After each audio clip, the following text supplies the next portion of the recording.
गुरुवार व्रत की महिमा प्राचीन समय से चली आ रही है। यह व्रत भगवान विष्णु और बृहस्पति देव को प्रसन्न करने के लिए किया जाता है।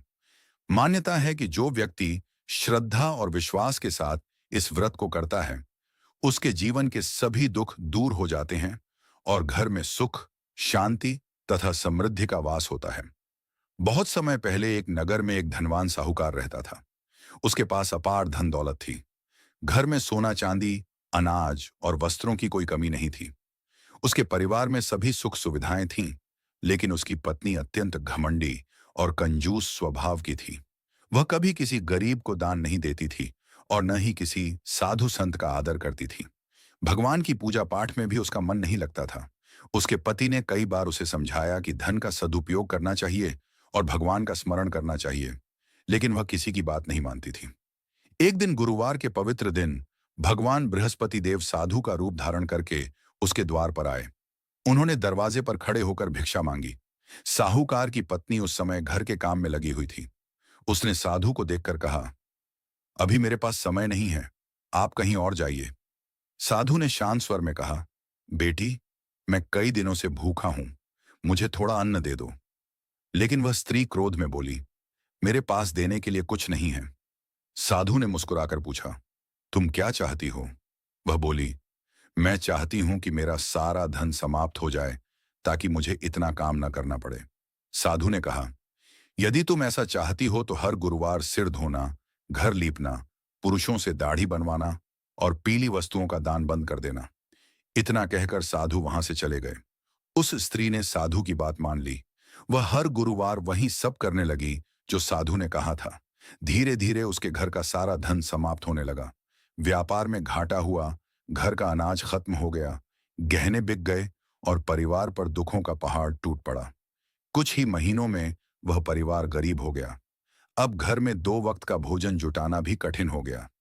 एक दिन वह स्त्री बहुत दुखी होकर बैठी थी। उसी समय वही साधु फिर उसके घर आए।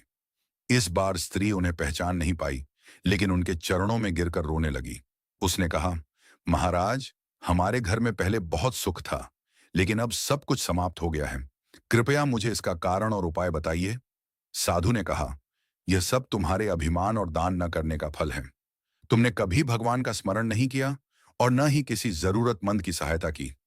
यदि तुम अपने दुख दूर करना चाहती हो तो श्रद्धा और नियम से गुरुवार का व्रत करो। भगवान विष्णु और बृहस्पति देव की पूजा करो, पीली वस्तुओं का दान करो, केले के वृक्ष की पूजा करो और गरीबों को भोजन कराओ। स्त्री को अपनी गलती का एहसास हो गया। उसने उसी दिन से सच्चे मन से व्रत करना शुरू कर दिया। वह हर गुरुवार सुबह स्नान करके पीले वस्त्र पहनती, भगवान विष्णु की पूजा करती, केले के पेड़ में जल चढ़ाती और चने की दाल तथा गुड़ का भोग लगाती। वह श्रद्धा से कथा सुनती और जरूरतमंदों को भोजन तथा दान देती। धीरे धीरे भगवान बृहस्पति देव की कृपा से उसके घर की स्थिति बदलने लगी। उसके पति का व्यापार फिर से चल पड़ा। घर में धन आने लगा। परिवार में सुख और शांति लौट आई। जो लोग पहले उनसे दूर हो गए थे, वे फिर सम्मान देने लगे। अब वह स्त्री बहुत विनम्र और दयालु बन चुकी थी। वह हमेशा भगवान का स्मरण करती और गरीबों की सहायता करती थी।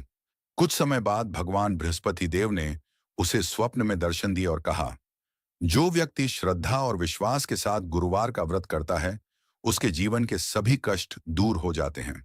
उसके घर में धन, सुख, शांति और समृद्धि बनी रहती है। सुबह उठकर उस स्त्री ने भगवान को धन्यवाद दिया और पूरे नगर में गुरुवार व्रत की महिमा का प्रचार किया। तभी से लोग श्रद्धा के साथ गुरुवार का व्रत करने लगे। मान्यता है कि जो व्यक्ति सच्चे मन से बृहस्पति देव पूजा करता है, उसकी सभी मनोकामनाएं पूर्ण होती हैं और भगवान विष्णु तथा बृहस्पति देव की कृपा सदैव उसके ऊपर बनी रहती है।